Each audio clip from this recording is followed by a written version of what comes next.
Bem-vindo ao MundoCast, aqui no estúdio da Mundo Music 103.9 FM. Não deixe de curtir e compartilhar nossas redes sociais. No TikTok, Mundo Music 103.9, no Instagram, Mundo Music 103.9 e nosso canal no YouTube, Mundo Music FM 103.9. E também estamos lá no Facebook, Mundo Music FM 103.9. E hoje o Mundo Music vai falar sobre educação. Vamos receber aqui o reitor da Unifal-MG, Sandro Cerveira, que vai falar sobre os 110 anos desta instituição tão importante aqui para Alfenas, para o sul de Minas e também para o país.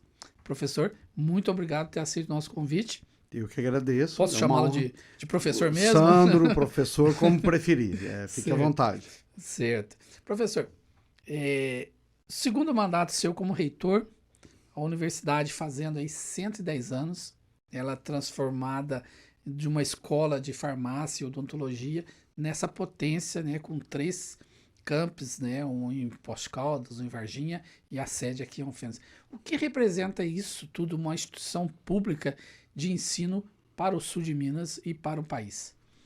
Então, primeiro, muito obrigado pelo convite, é uma honra, um abraço a todos os ouvintes, todos aqueles que nos acompanham também pelas outras mídias, Sim. né? Nós tivemos a alegria, a honra ontem de sermos homenageados na Câmara Municipal e eu destaquei 3 dimensões do impacto da universidade para Alfenas e para o sul de Minas, né? Nós estamos, como você disse, aqui, estamos em Poços de Caldas, estamos também em Varginha. O que significa isso? Eu diria que dá para pensar pelo menos 3 dimensões, foi o que eu chamei a atenção ontem. Uma delas é educacional, né? Assim, o fato de você ter uma universidade que atende quase 7 mil alunos entre graduação e pós-graduação, que produz ensino, produz pesquisa e que produz extensão, é um impacto muito significativo no sentido da possibilidade das pessoas da região fazerem um curso de pós-graduação, se qualificarem profissionalmente e, mais do que isso, através, sobretudo, da extensão e das formações como a pós-graduação e a própria graduação, qualificarem a sua trajetória, a sua vida, né? E isso impacta de maneira muito significativa as suas famílias. Também isso tem uma consequência muito grande para as empresas, né? As empresas do sul de Minas contam com a possibilidade de terem profissionais que são egressos dos diferentes cursos. Nós temos 35 cursos no total de graduação.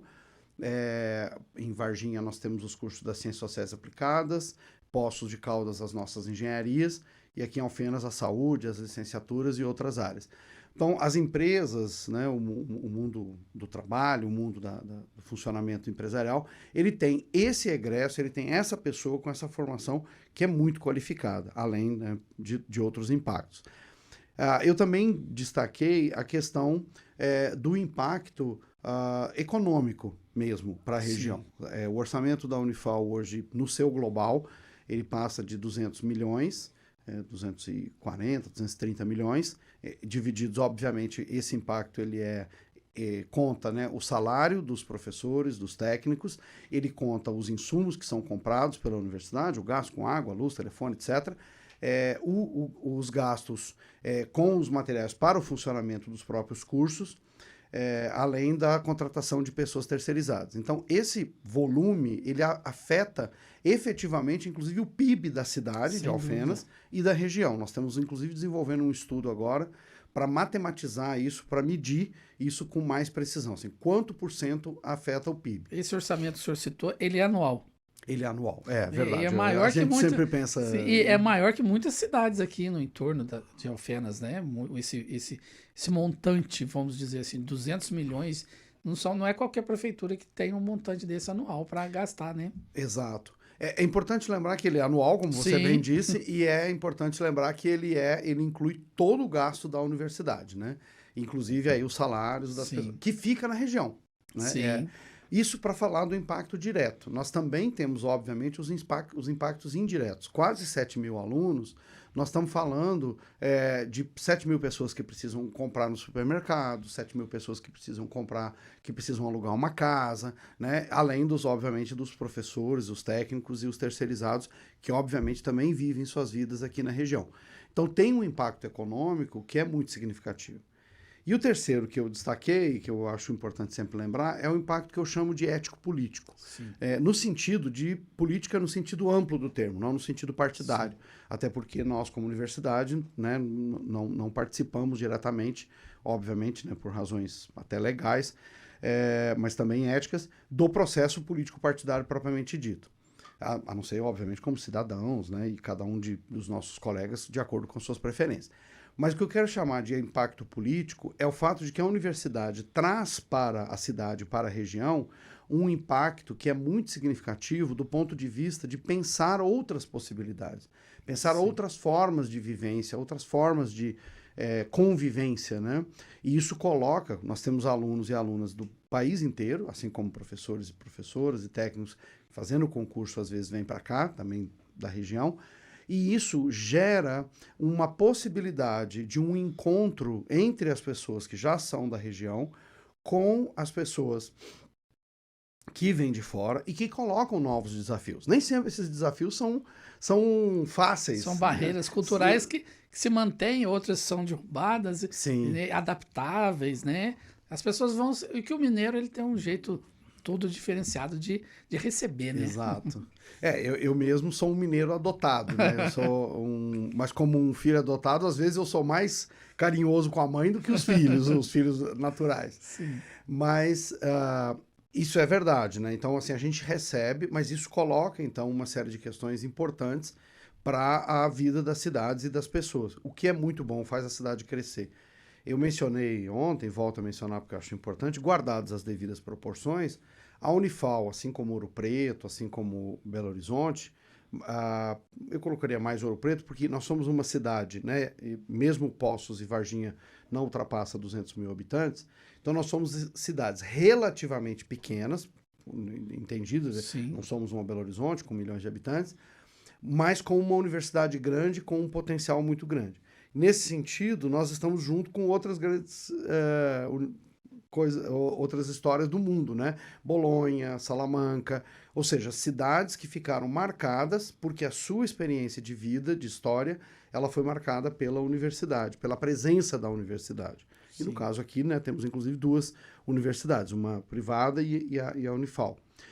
E isso causa um impacto muito significativo para a vida da cidade nessa dimensão. E a universidade coloca a produção científica à disposição da região. Então, por exemplo, nós temos a nossa agência de inovação e empreendedorismo, por exemplo, ela incuba empresas da cidade e faz parcerias. Então, nós temos hoje empresas incubadas, não vou mencionar para não fazer propaganda das empresas, né? Mas são empresas incubadas na nossa agência, na nossa Nidustec, que estão em 4 países do mundo, que estão desenvolvendo possibilidade de estágio para os nossos alunos, que está pegando aquele conhecimento que é produzido dentro da universidade, que é um conhecimento científico de ponta, transformando ele em produtos. Então, esse impacto, ele é um impacto muito, muito significativo para a vida da cidade e da região. Essa parceria, né, que é da iniciativa privada com a universidade, antes não existia, né? Antes era só iniciativa privada, dependia muito de incentivo do governo, mas estão buscando na universidade, que é o seio da ciência, né, do desenvolvimento de tecnologia. Isso é importante, que o ano passado eu tive a oportunidade de acompanhar até a visita do vice-governador, né, justamente na inauguração de um software, né, de uma empresa que esteve incubada na Nidustec. Isso é muito importante. Sim, na verdade ainda está, né? A gente mantém a parceria. Hoje essa empresa está levando alunos nossos para estágio, inclusive no exterior, e vice-versa, e mantendo esse diálogo internacional. É um dos produtos assim, interessantíssimo, que pega a inteligência, na verdade acho que eu posso chamar de inteligência artificial, para pensar a manutenção de máquinas. Isso é alta tecnologia, né? E isso é um grande, além de outras, né? Nós temos em diferentes áreas, né? Temos na área inclusive, de produtos e serviços, né? Que são impactantes na cidade, até produtos artísticos. Sim. E isso é muito importante porque, como você disse, durante muito tempo, né? Já faz algum tempo que tem um bom tempo que a Nidus-Tec já está em funcionamento. Nós tentamos fortalecê-la, potencializá-la. Mas durante muito tempo havia um pouco essa ideia de que a universidade tem que ficar longe do mercado e o mercado desconfiava, né? Teve um empresário que disse, com todas as vezes, acho que foi nessa ocasião no encontro com o vice-governador, que ele ficou impressionado como que é ágil, como que é fácil, no sentido como é tranquila a conversa, como que o diálogo com a universidade, ele é algo não só possível, mas realista e que tem consequências efetivas para a vida das empresas e das pessoas. Então, isso foi uma mudança de mentalidade que já começou antes da gente chegar aqui, enfim, mas que nós tentamos potencializar nos últimos anos. Temos parcerias com o governo do estado, o secretário de Desenvolvimento Tecnológico, se não me engano, tem sido um parceiro tem tido um ótimo diálogo com as incubadoras de todas as universidades e também, obviamente, aqui da Unifal. Então, isso é uma coisa que nos dá muita alegria, né? Isso só para falar de uma das pontas que nem vamos dizer assim, o ensino, pesquisa e extensão propriamente dito, né? É porque, analisando assim, parece que isso vai dar um start no desenvolvimento tecnológico do país, que é tão necessário para disputar o mercado global, né? Sim. Nós temos uma associação das públicas mineiras que chama FORIPS, Fórum das Instituições Públicas de Ensino Superior. Congrega as 11 universidades, mais o Cefet, mais os institutos. E nós temos tido conversas frequentes com o governo do estado no sentido de mostrar para o governo do estado que nós temos alto conhecimento científico. Américo, nós temos um dado que mostra que 95% da pesquisa pura e aplicada no Brasil é feita nas universidades públicas. Isso quer dizer que praticamente não há pesquisa nem pura, né? Pura, o que é a pesquisa pura? A básica, né? Sim. Aquela pesquisa que é feita a partir das demandas do próprio conhecimento científico. De repente, um pesquisador quer estudar, sei lá, a enzima de uma batata. Isso é importante para o avanço do conhecimento científico. Qual que é a aplicabilidade dessa enzima, do estudo dessa enzima da batata durante um período? Talvez nenhum, num primeiro momento. Do mesmo jeito que quando começaram a pesquisar o rádio, as pessoas não pensavam na sua aplicação. Essa pesquisa ela é fundamental, mas tem também a pesquisa que é aplicada. Eu estou desenvolvendo uma solução de problemas. Nós temos vários projetos hoje em andamento na Unifal que tem exatamente essa finalidade. É um projeto que mescla em pesquisa e extensão. Eu vou dar um exemplo que me vem à memória agora. Nós estamos trabalhando com um projeto que visa levar conhecimento científico para os viticultores, para eles usarem ciência para saber o que fazer com o resto da produção. Olha que interessante.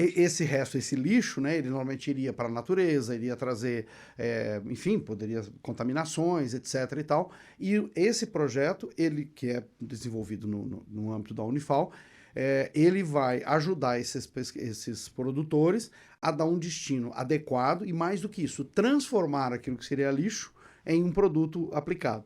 Então, esse tipo de contribuição da universidade, na pesquisa aplicada também, que soma esses 95%.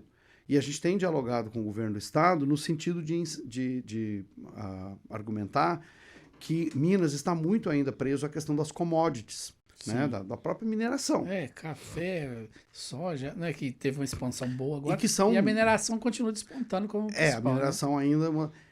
o café, por exemplo, aí não é o nosso caso, porque quem tem expertise é o Instituto Federal. Sim. Ele tem sido muito potencializado no sul de Minas, graças à pesquisa científica feita, por exemplo, pelo Instituto, nosso irmão, né, nosso companheiro de federal também, as pesquisas com relação ao café. Mas a gente tem argumentado no sentido de mudar a matriz do desenvolvimento, tentar parar com essa coisa de que nós simplesmente estamos mandando os nossos minérios, né, in natura para o exterior e depois comprando produtos beneficiados. Então, a universidade pode oferecer isso. Nós temos capacidade instalada, como se diz, né? Nós temos equipamentos, nós temos laboratórios e, mais do que isso, nós temos os pesquisadores e as pesquisadoras que estão entre os melhores do mundo.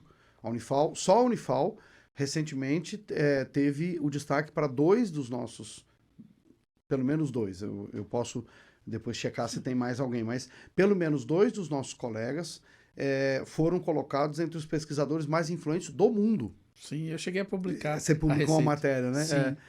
Então, isso é muito significativo. Nós estamos aqui no sul de Minas, uma cidade acolhedora, uma cidade tranquila, e aqui nós estamos com essas pessoas produzindo esse conhecimento que vai mudar o mundo. Sem dúvida. Isso é uma coisa muito impactante. Essa questão da pesquisa e esse acesso à universidade, com essas políticas públicas criadas, né? Isso eu acho que foi muito relevante, tanto a de cotas, que ainda surge um pouco de polêmica, né? Mas temos aí o ProUni, né? Que dá o espaço para toda a sociedade, principalmente os jovens estudantes de escolas públicas. Eu acho que o acesso ao ensino público de qualidade, como é de uma universidade federal, isso está sendo bem feito? Eu acredito que nós avançamos muito nessa direção. Até os anos 80, 90, a crítica que se fazia era de que a universidade era cara e elitista. Então, sim, ela era muito cara e ela atendia apenas a população mais rica, né? Os ricos, era aquela história, os ricos estudavam nas escolas particulares e depois faziam faculdade pública no ensino superior, e os pobres faziam o contrário, né? Estudavam na pública e depois iam fazer faculdade particular. O fato é que, a partir da política de cotas, a partir ali do ano 2000, com o próprio Reúne, nós tivemos uma mudança muito significativa nisso por 2 motivos. Um primeiro é a ampliação das vagas. Nós tivemos uma multiplicação das vagas nas universidades federais com a criação de novas universidades, a Unifal de 2005, como sim, universidade, né, como instituição, nós estamos fazendo 110 anos. Né? Nós fomos EFOA durante um bom tempo, depois fomos centro universitário, depois nos tornamos universidade. Mas no momento que nós nos tornamos universidade em 2005, que é aquela onda do Reúne.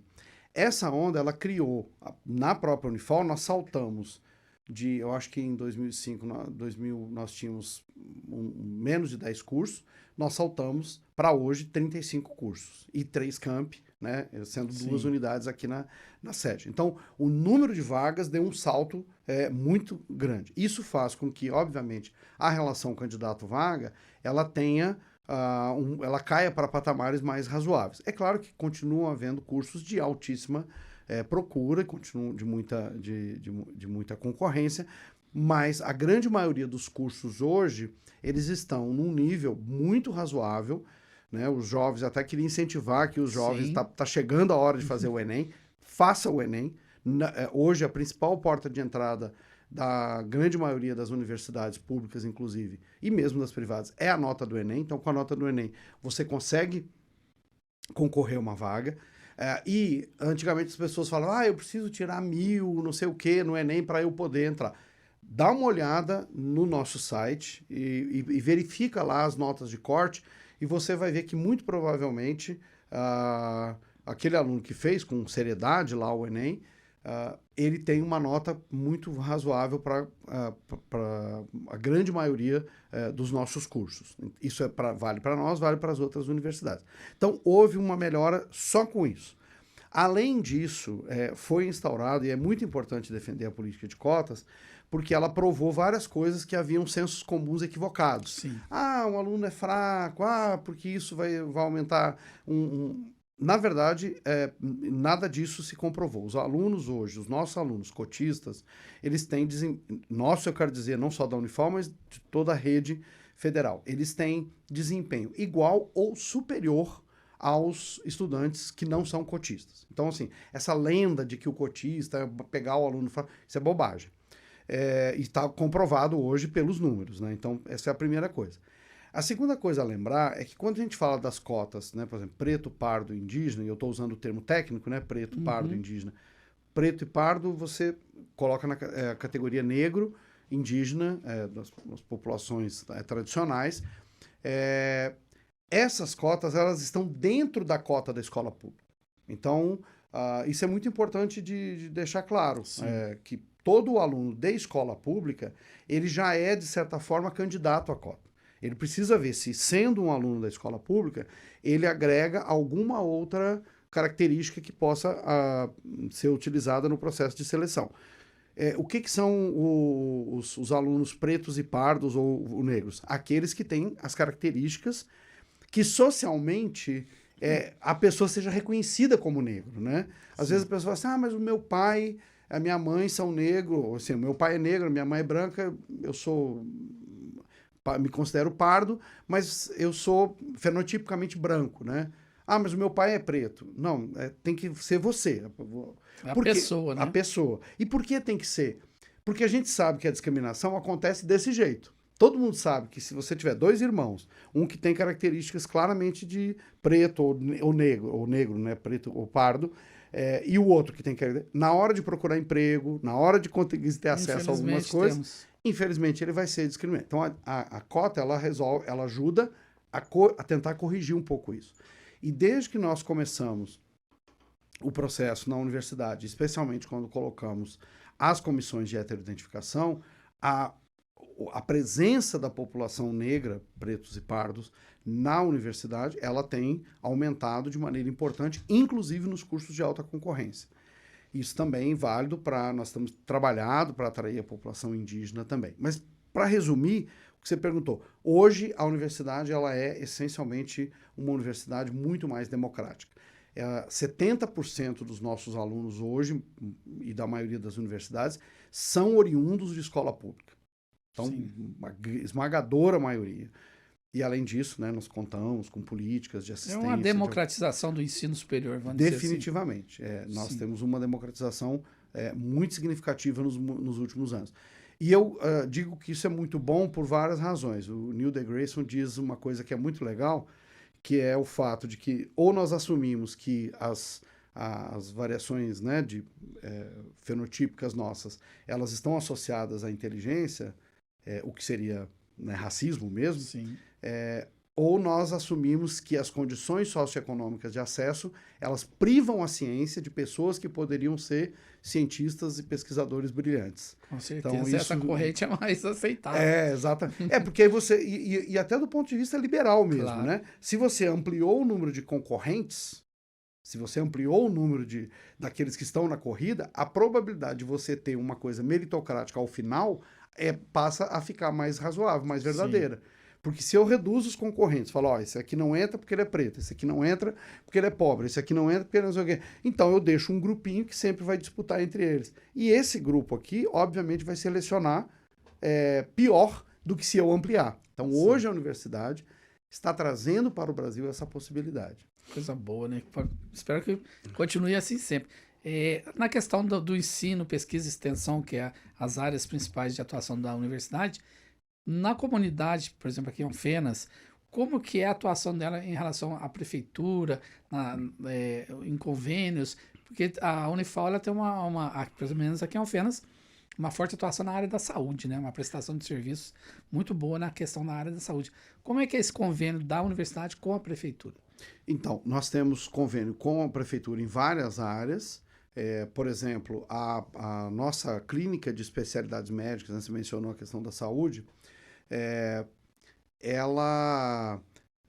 como é que ela funciona? Nós oferecemos o espaço, nós oferecemos os estudantes, os professores, e a prefeitura, através do convênio, ela repassa o recurso do SUS por cada procedimento. Obviamente é um valor que não cobre todos os custos, mas eu estou procurando aqui os números. Fica à vontade, eu queria muito falar desses valores, porque só para o nosso ouvinte, as pessoas que estão nos acompanhando terem uma ideia. Num ano, a clínica de especialidades médicas, ela faz quase 11 mil atendimentos. 11 mil? Só que, só a nossa clínica aqui. A de fisioterapia faz 23.400, mais ou menos, mais de 23 mil atendimentos. A clínica de odonto, ela faz 43 mil atendimentos. E procedimentos são mais de 60 mil. O nosso laboratório de análises clínicas, o LACEN, ele atende mais de 10 mil pessoas no ano. Farmácia universitária, 1.300. O núcleo de controle de qualidade, mais de 4 mil.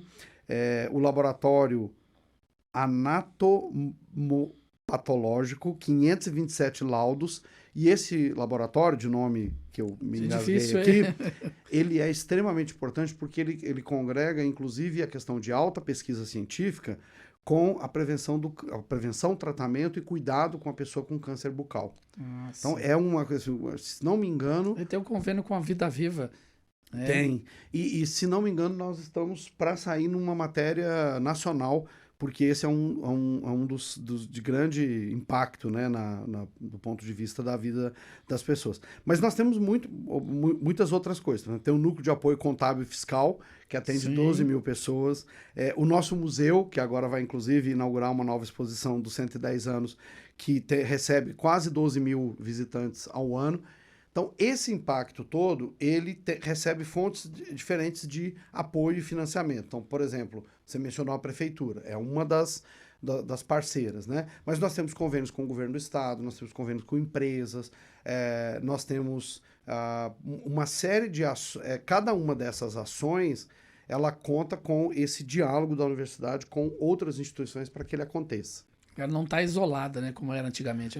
Hoje ela faz parte da comunidade. Exato, é uma rede muito forte que a gente tem muito orgulho de trazer isso, né? Eu só mencionei aqui os mais famosos, mas nós temos projetos de extensão que atingem as pessoas durante a pandemia, por exemplo, foi prestado atendimento a idosos, por telefone. Nós temos muita coisa legal acontecendo e isso que é importante, acontecendo no diálogo com a população.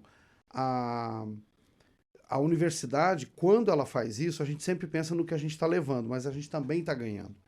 Porque o nosso aluno que participa de uma clínica, que participa de um projeto de extensão, que participa de um projeto de pesquisa, esse aluno ele está se formando melhor. Sem dúvida. Porque a nossa obrigação não é apenas entregar um aluno para a sociedade que tenha capacidade técnica, né? Ser médico, ser professor, ser engenheiro, ser cientista econômico, não é apenas dominar determinadas técnicas, é ter uma formação, ter uma maneira de ser humano, né? Sim. E essa experiência da extensão, ela faz isso, ela muda as pessoas. Às vezes um aluno que nunca teve contato com uma comunidade rural, por exemplo, alguém que passou a vida inteira numa grande cidade, aqui ele vai ter essa oportunidade. Um aluno que vem de uma família muito mais abastada, que nunca teve contato com a população pobre. Ele vai atender essa população, né, mais fragilizada, pobre economicamente, né, lá dentro da clínica, e ele vai poder encontrar o mundo real ali. E saber o que é o mundo real, né? Exato. Realmente. Logicamente que nem tudo é bom, como a gente está falando, né? E a questão orçamentária? A Unifal chegou até a fazer uma audiência pública relatando a questão do orçamento, que está bem contingenciado, né? De que forma vocês conseguem manejar isso? Porque a gente vem aí dos últimos anos, o governo com essas medidas do orçamento tem que estar retendo, né, o orçamento para cumprir meta, e isso influencia, logicamente, no funcionamento da estrutura do governo, principalmente nas universidades. Como que vocês conseguem fazer esse remanejamento e manter tudo funcionando? Eu também me pergunto isso, sabe? Porque nós estamos desde 2015, na verdade, numa trajetória de descenso orçamentário. Hoje nós temos um orçamento na Unifal e as outras universidades também, mais ou menos a mesma coisa, que é metade, corrigida a inflação, de 2015. Então, e nós aumentamos o número de alunos, nós aumentamos as pesquisas, nós aumentamos significativamente a extensão, nós ampliamos significativamente os nossos serviços com um orçamento que hoje é a metade do que a gente tinha em 2015. Isso quer dizer várias coisas, que nós não estamos fazendo uma série de coisas que a gente poderia estar fazendo se tivesse esse orçamento. Mas nos últimos 5 anos nós tivemos a curva, né? Foi muito assim mesmo, caindo mesmo o orçamento. E no último ano, em 2023, o que foi para a lei orçamentária era absolutamente impossível de ser realizado. Houve a famosa PEC da transição, que nos deu um respiro, mas mesmo assim ainda foi insuficiente. E aí, por que é insuficiente, né? Nós estamos gastando com coisas inadequadas. Não, nós temos na Unifal uma situação que é muito dramática, é o fato de que nós temos um número muito desproporcional de técnicos em relação ao número de professores. A maioria das universidades no Brasil, federais, elas têm uma média de um técnico para cada professor. Então, nós temos 600 e poucos professores, então a gente precisaria de mais ou menos 600 técnicos.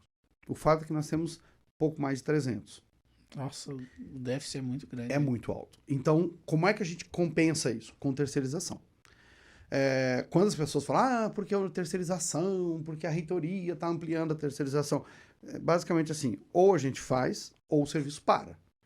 Porque o laboratório precisa ser limpo, o atendimento ao público precisa acontecer, né? A grama precisa ser cortada, a vigilância precisa ser feita, a limpeza precisa acontecer. E alguns cargos foram simplesmente extintos. Por exemplo, não tem mais cargo de motorista para concurso. Ou você terceiriza ou você não tem motorista. Não tem mais cargo para jardinagem, não tem mais cargo para limpeza, não tem mais cargo para vigilância. Então, necessariamente, a universidade precisa contratar uma empresa que contrata pessoas. Isso aqui é uma coisa... Até vou fazer um pequeno parênteses, até porque às vezes as pessoas me param e perguntam assim, como é que eu faço para trabalhar na Unifal? Primeiro, a resposta tem que fazer concurso. Sim. Mas não na área de concurso, nas outras áreas. Aí não é a Unifal. É a empresa terceirizada. É a empresa terceirizada. A Unifal não contrata. Então, assim, eu não tenho poder de decisão sobre quem exatamente a empresa vai contratar, nem de demissão, né? Assim, a não ser que seja um caso grave, a gente comunica a empresa, mas e aí a empresa, né, aconteceu recentemente, a empresa toma as providências e faz o que tem que fazer. Mas não é a Unifal que faz. Mas isso gera um gasto muito grande. E cada ano, é muito justo isso, as pessoas, né, os trabalhadores, têm o seu reajuste. O salário mínimo reajusta, as categorias profissionais têm seus reajustes, e aí você sobe o gasto. Sem aumentar o número de pessoas, você sobe o gasto orçamentário. Não tem a vida devida. E aí, para 24, não houve um projeto de orçamentário. Nós já dissemos isso para o ministro, nós já dissemos isso para o presidente da República, que nos recebeu muito cordialmente. O diálogo é um diálogo que está aberto, mas nós colocamos isso para o ministro, colocamos para o presidente, eu coloco toda semana para o secretário, que o orçamento que nos foi destinado, ele era insuficiente. Ainda aconteceu que cortaram 250 milhões no Congresso no período de votação. Mas aí o ministro fez um esforço, conseguiu recompor. Só que o que foi mandado já era insuficiente. Para você ter uma ideia, o ano passado, como não foi possível fechar o ano no azul, nós tivemos que usar uma parte do orçamento de 24 para pagar uma parte da terceirização de 23. Então, nós entramos devendo R$1 milhão. Além disso, nós tivemos um déficit de 11 milhões naquilo que a gente precisava, sem aumentar nenhum cargo. Um déficit de 11 milhões de reais no orçamento do que a gente chama discricionário, que é o orçamento que a gente tem. Né? Porque, por exemplo, eu não tenho gestão, eu falei no início, né? Tem 200 milhões no orçamento da Unifal. A parte já está ali. Esses 200 milhões é salário. A única gestão que eu tenho sobre isso é dizer se o professor trabalhou, se ele não trabalhou, se o técnico trabalhou, se ele não trabalhou. É só isso. Quer dizer, só isso. Isso dá um trabalho grande, óbvio, né? É um trabalho de gestão de pessoas que não é banal. Porque, obviamente, tem que ser muito bem cuidadinho. Mas, assim, a pessoa trabalhou, ela vai receber. Então, esse dinheiro, eu não tenho nenhuma gestão. Eu não posso fazer como reitor de uma universidade privada que pode dizer, olha, o nosso gasto está muito grande com o professor, então nós vamos reduzir em tanto por cento. Eu não tenho esse poder. Eu prefiro não tê-lo, mas eu não tenho mesmo. Mas o fato é que esse orçamento que a gente chama de discricionário, então ele entrou com quase 25% a menos do que a gente precisaria sem aumentar gastos. Então, o que nós estamos vivendo hoje? É um momento dramático, é importante dizer isso, é triste dizer isso, na semana do nosso aniversário, mas o fato é que nós estamos num momento que nós estamos ajustando a nossa proposta orçamentária para o Conselho Universitário, na qual nós vamos ter que colocar uma série de cortes. Infelizmente, né, preciso dizer isso com muita dor no coração, inclusive redução de força de trabalho terceirizada. Exatamente onde, quanto e quais setores nós estamos trabalhando para tentar minimizar o impacto. Para ser menos doloroso possível. Exatamente, tanto para as pessoas quanto para a instituição. Porque às vezes a pessoa fala assim, tal coisa podia cortar. Só que isso vai trazer consequências de longo prazo.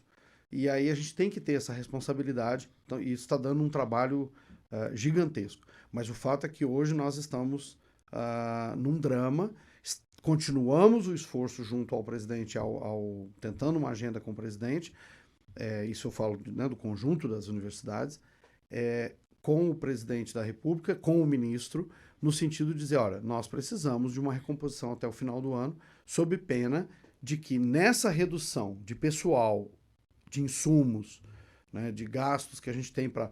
Por exemplo, a pesquisa precisa de gases especiais, é uma coisa que a maioria de nós nem pensa. Você precisa de hélio para alguns equipamentos de pesquisa funcionarem. Isso é caro, precisa de nitrogênio líquido.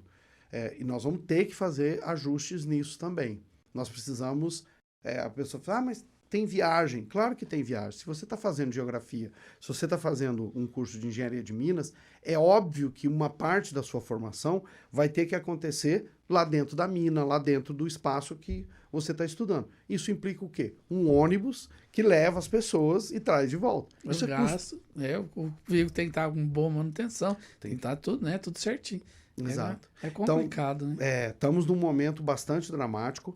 A população, aqueles que quiserem nos ajudar, eu peço que falem com seus deputados, né? O senador Rodrigo Pacheco já nos recebeu, nós já colocamos a demanda, ele já se comprometeu, colocou na LOA, inclusive, na lei orçamentária, um valor para as universidades, mas ele é alguém que está consciente disso. O senador Carlos Viana também, já conversei com a equipe dele sobre essa realidade. Os demais deputados que têm votos na região, eu procuro sempre visitá-los, sempre que eu vou a Brasília eu estou lá, mas nós precisamos do apoio, e principalmente da base do governo. Nós temos um bom diálogo com os deputados da base do governo aqui no sul de Minas, mas nós precisamos reforçá-lo para dizer, olha, a gente precisa aportar um recurso. Para você ter uma ideia, no início do ano, nós colocamos para o ministro que para o conjunto das universidades era 2,5 bi que precisava. Nossa. Veio 250 milhões, que isso é só para a cova do dente, vamos dizer assim. Meu Deus. Então nós precisamos ainda de mais ou menos isso. A Unifal precisa de pelo menos mais 10 milhões no seu orçamento até o final do ano, para que a gente possa fechar o ano sem que aconteça o que aconteceu ano passado, que é entrar 25 devendo, senão vai virar uma bola de neve e aí tudo, né? Inviabiliza uma série de coisas. Então nós estamos trabalhando, estamos sendo muito responsáveis, e só para não dizer que a gente fica reclamando, mas nós tomamos, vou dar um exemplo da minha gestão, fizemos uma série de coisas, mas uma das coisas que eu decidi, inclusive num recurso que veio do governo do estado, nós investimos em usinas fotovoltaicas. Diminuir a conta de luz. Diminuir a conta de luz. A conta de luz da Unifal era para estar em mais de 2 milhões de reais ano. Porque nós temos 4 campi, né? Nós temos equipamento de pesquisa pesado, nós temos aulas à noite. Então, assim, de fato, é um gasto energético de uma empresa do tamanho da Unifal. É normal, não tem nada de exagerado. Nós fizemos duas coisas. Primeiro, fizemos um projeto junto à CEMIG de eficiência energética. Trocamos todas as lâmpadas por LED, trocamos os ar-condicionado por modernos, etc, etc. E a segunda coisa foi investir em usinas fotovoltaicas. Hoje, o orçamento da Unifal, o gasto energético da Unifal, 25% dele já é geração própria. Nós já geramos 25% da nossa energia. Se a gente não tivesse feito esse investimento, o nosso drama hoje seria muito maior, porque nós estaríamos, né? Nós estamos com menos, obviamente, 1 milhão e 300 e pouco, nós estaremos gastando, provavelmente, fazer um chute aqui, mas eu acredito que quase 1 milhão de reais a mais nós estaremos gastando com energia elétrica hoje, não tivéssemos feito esse investimento. Nós fizemos. Nós reajustamos coisas, nós reorganizamos setores, nós tentamos, e as unidades também têm ajudado nisso. Então, a gente precisa dizer isso, assim, que a gestão da universidade ela foi modernizada, todo o nosso, isso foi um projeto, obviamente, nacional, mas todo o nosso sistema de protocolo hoje, ele por sistema eletrônico, é o nosso SEI, o que evita impressão, o que evita uma série de gastos, espaço, etc. Enfim, nós temos feito aqui, o dever de casa nós estamos fazendo. Senão a gente já teria quebrado, a gente já teria parado. Sim. Com metade do orçamento, né? Sim. Mas se a gente recuperar pelo menos uma parte desse orçamento, eu acredito que uma série de projetos que nós temos eles prontinhos na gaveta, eles sairiam e a gente conseguiria fazer muito mais pela cidade, pela região. O senhor, no começo, citou, né, a questão de escola de farmácia, depois centro universitário, universidade. Uma história que, para quem não sabe, começou em 1914, com o doutor João Leão de Faria, Isso. que tem até o auditório lá com o nome dele, né? Isso. E ele é daqui de perto, né? Daqui de Douradinho. Sim, sim. Né? Muito perto. Essa trajetória toda, começando lá em 1914, de transformar uma escola de farmácia e odontologia em centro universitário e hoje universidade, o que vem na sua cabeça dessa trajetória de uma instituição de ensino e chegar no ápice, né, que ela está se mantendo hoje, tão importante, como pesquisadores renomados, aí, reconhecidos no mundo inteiro, várias pesquisas. O que lhe vem na cabeça esses 110 anos de universidade? Eu acho que uma palavra, sem parecer clichê, é realmente gratidão. Gratidão para, em primeiro lugar, acho que é assim, gratidão para as gerações que nos antecederam, né? Tem um autor que eu gosto, um filósofo, Sponville, ele fala que gratidão é uma dupla felicidade em cima daquilo que... É quando você olha para aquilo que aconteceu e fica feliz, né? E a segunda coisa, uma das outras coisas que ele fala, é que a gratidão nos ajuda a lembrar que nós não somos a causa de nós mesmos. Tudo que nós fazemos, ele tem a ver com todo um universo de pessoas e coisas que conspiraram e que contribuíram para que a gente pudesse estar e fazer o que a gente está fazendo. Então, nesse sentido, quando você, né, me pede para pensar aí o que é essa trajetória, ele me lembra muito essa ideia do Sponville de que nós precisamos lembrar que a construção de qualquer coisa relevante, nossa vida mesmo, ela é fruto do trabalho de muitas pessoas, de muitas gerações, e muitas delas ficarão no anonimato. A gente está para inaugurar, a gente, né, não paramos, né, então precisamos de prédios de pesquisa, precisamos de laboratórios. Toda vez que a gente está para inaugurar, estamos a inaugurar um em Poços de Caldas agora na área de um projeto de pesquisa muito interessante, toda vez que eu ando nesses lugares que a gente está inaugurando, eu penso um pouco isso. Daqui a 100 anos, daqui a 50 anos, outras pessoas estarão aqui desfrutando desse trabalho, tendo o benefício gerado por essas decisões que nós tomamos, e talvez elas não saibam nem o nosso nome. A gente sabe o nome do Dr. Leão de Faria, porque foi o primeiro, né? O que teve a ideia, e isso é muito legal, assim, de ser capacidade empreendedora e tal. Mas teve N pessoas que passaram ali, contribuíram, colocaram, às vezes, abriram mão do seu salário, tem um registro disso, de um momento de crise da antiga EFOA, né, em que os professores colocaram em ata que eles abriam mão do salário daquele mês para que a universidade continuasse, para que a EFOA, né, a escola, continuasse funcionando naquele momento. Então, coisas assim, né, quando eu encontro com os nossos colegas que estão aposentados hoje, que estavam até que ontem estavam com a gente, né, e que estão agora, né, desfrutando sua merecida aposentadoria, essas pessoas criaram coisas, construíram coisas, e nós podemos, para usar uma outra expressão no mundo acadêmico, que é construir sobre os ombros dos gigantes. Então, primeiro agradecer muito a essas pessoas, especialmente aquelas cujos nomes não são lembrados. Por isso eu convido para visitar a nossa exposição no museu. Começa essa semana, ali na praça, né? Na quarta-feira. Na quarta-feira vai ser inaugurada, com inclusive as fotos, né, dos dirigentes que até chegar à criação da universidade, espaços, né, da clínica, elementos de memória da nossa universidade. Por quê? Porque ali você pode estar num lugar, aquele prédio não é o primeiro prédio, ele é o prédio já dos anos 50,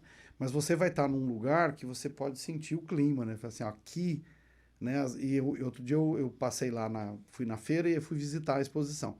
E aí tinha um senhor com os olhos, assim, claramente marejados. E ele estava andando num espaço, que hoje é onde é o nosso Museu de História Natural, e aí ele estava falando assim, meu pai estudou aqui. Olha que interessante. Ele estava ali sentindo o lugar que... E aí quando ele visitar lá e ver a clínica, a cadeira que o pai dele usava para fazer as práticas e tal, eu tenho certeza que o coração dele vai ficar tocado. Nós recebemos um filho de um ex-aluno nosso, que é diretor de uma universidade, de uma faculdade de odontologia no Canadá. Assim, Olha. nós entregamos para ele o facsímile, né? A cópia dos documentos do pai dele. Assim, ele ficou absolutamente encantado. Isso é o que a gente tem que aproveitar nesses momentos, né? De memória, de comemoração. Porque essa história foi construída por essas pessoas. E, ao mesmo tempo, só para lembrar que a nossa vida também está nesse fluxo. Sim. Então, tudo aquilo que a gente construir hoje vai afetar N vidas no futuro, por um tempo que nós nem podemos calcular, e que a gente vai, com certeza, estar presente na vida de outras pessoas. Nós estamos discutindo umas ações agora, e aí a gente estava fazendo uma conta, e aí eu falei assim, não, isso pode significar 10% a mais na nossa permanência, que é uma dificuldade que, às vezes, o aluno entra e ele não termina. Sim. Isso é um desperdício de dinheiro público, é ruim para a vida da pessoa, etc. E aí eu fiz a conta, falei assim, não, mas espera aí, nós temos 6 mil alunos, 7 mil alunos, 6 mil alunos de graduação, nós estamos falando de 600 pessoas todo ano. Então, assim, vale a pena. Sim. Vale a pena, porque serão 600 vidas, 600 pessoas cuja história será afetada, e cada uma dessas vidas vai afetar as gerações futuras daquela família durante décadas, durante talvez os 100 anos que a gente está comemorando, né, os 110 agora. Então, assim, me encanta isso e me encanta fazer parte disso. Ok. Professor, mais uma vez, só tenho a agradecer por ter aceito o nosso convite. Obrigado. E falar para a população, explicar a situação, como é realmente estar à frente de uma renomada instituição como é a Unifal. Muito obrigado. Muito obrigado. Eu agradeço demais, agradeço aos ouvintes, aqueles que estão nos acompanhando, e dizer, olha, esse ano nós já estamos fechando as nossas matrículas do SISU, ano que vem tem mais.